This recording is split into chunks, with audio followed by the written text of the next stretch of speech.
What are all those closing costs? Watch, learn, and give me a call.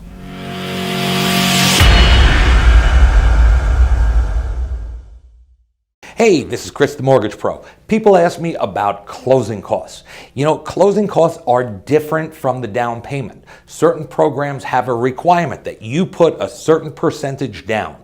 Now, these are different.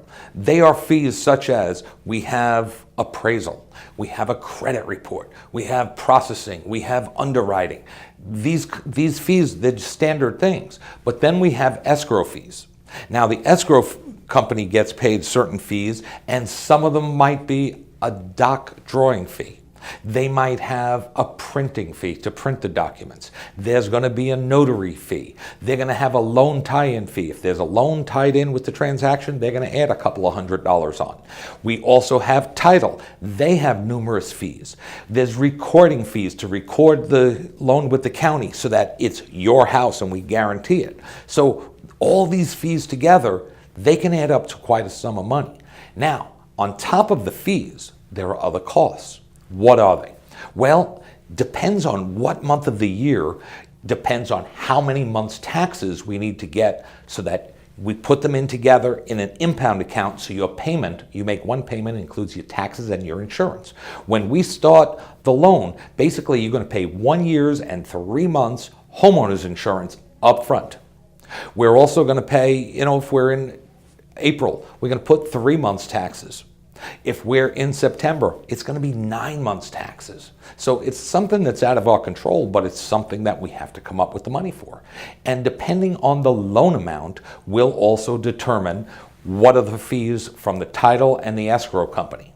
If you're paying points, sometimes you pay points to buy the rate down to get a lower interest rate, or sometimes you have a low FICO score and we have to charge points. Those are also dependent on what is the size of the loan. So very common, $300,000 loan, $8,000, $7,000, could be $9,000 depending on the time of year. And how do we pay for those? Well, there's 3 ways usually that they could be paid for. Number 1 is you pay it. Most people say, I don't really want to pay it. Well, that's the reality. You can pay it, or we can ask the seller to pay it, or pay some.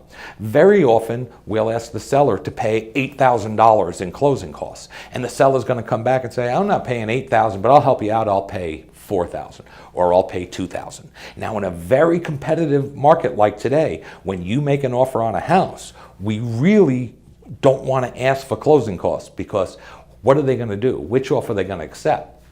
If you're offering $300,000, somebody else is offering $300,000, but you're asking for closing costs, they're going to get less. So like anybody else, they want the most money for their house. So when you buy, you got to consider that. Now, the third way to pay closing costs is if your credit is reasonably good, we can raise the interest rate up. And by doing that, we get what's called a lender credit. Example, if I raise on an FHA loan approximately 0.5% on the interest rate, I could usually get about 1.5% of the loan amount. So on a $300,000 loan, I raise the interest rate 0.5%, I have $4,500 to lower your closing costs with.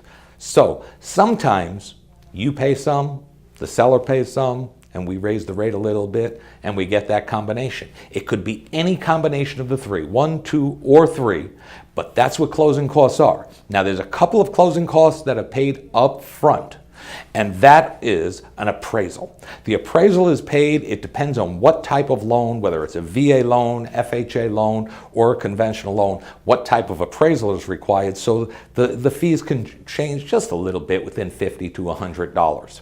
The other fees, we do not collect up front for credit report fees and those type of things, but sometimes we do have fees. For a VA loan, we have to have a termite report. But the good news about you, the vet, if you're a vet, you're not allowed to pay that, so we cover that for you too. So be prepared. You're going to have to put a little deposit down with your realtor, talk to them about that, and the appraisal up front. The rest, we usually work it out as we go. This is Chris Trapani, and I'm going to help you fire your landlord.